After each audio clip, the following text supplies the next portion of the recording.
Assalamu alaikum wa rahmatuhu wa barakatuh, everyone. Welcome to another episode in our series Moments with Allah subhanahu wa ta'ala. Today's moment comes from the Musnad of Imam Ahmad. It's a narration that is considered authentic, and it is related to Hani bint Abi Talib, a relative of the Prophet sallallahu alaihi wasallam, and an incident between her and the Messenger sallallahu alaihi wasallam. For once she asked him and said, "O Messenger of Allah, I'm now old.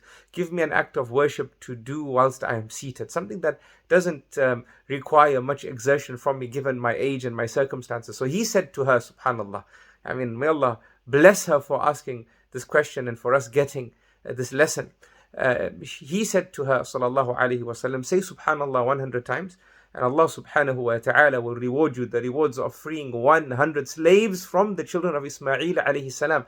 Brothers and sisters in Islam, freeing one slave, subhanallah, carries an unimaginable amount of rewards. Imagine 100 slaves, and then not just any slaves, but slaves from the children of Ismail alayhi salam.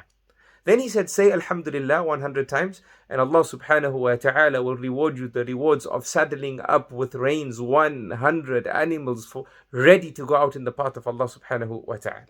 We know the rewards of being out in the path of Allah. We know the rewards of enabling somebody being out in the path of Allah. Imagine the rewards of enabling 100 people to be efficiently present in the path of Allah subhanahu wa ta'ala. You could do that while seated by just saying Alhamdulillah 100 times.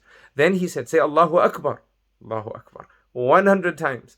And Allah subhanahu wa ta'ala will reward you the rewards of slaughtering 100 camels for his sake. We know how many people one camel feeds. We can imagine it if we don't know. We know the size of a camel. And here we are taught, brothers and sisters in Islam, that if you do so, you will get the rewards of feeding people worth 100 camels. Subhanallah. Right? So again, unprecedented, unimaginable, just by saying Allahu Akbar 100 times. Then the Prophet sallallahu alaihi wasallam said, and if you say La ilaha illallah, here one of the narrators in the chain lost his footing, and he says, I think it was said that the Prophet sallallahu alaihi wasallam said that if you say La ilaha illallah 100 times, you are rewarded the rewards that fill up the space between the heavens and the earth. Allahu Akbar. Allahu Akbar. La ilaha illallah. It's not surprising, brothers and sisters in Islam. Everything in existence exists because of this reality that there's no one worthy of worship besides one Allah subhanahu wa ta'ala. Then he says that the Prophet sallallahu alaihi wasallam, or the hadith states that the Prophet sallallahu alaihi wasallam went on to say, and when you meet Allah subhanahu wa ta'ala on the day of Qiyamah, if you did this daily, no one will meet Allah subhanahu wa ta'ala beating you except a person, or meaning with the same level of excellence, except a person who has done the same. Subhanallah, walhamdulillah, wa la ilaha illallah, wallahu akbar.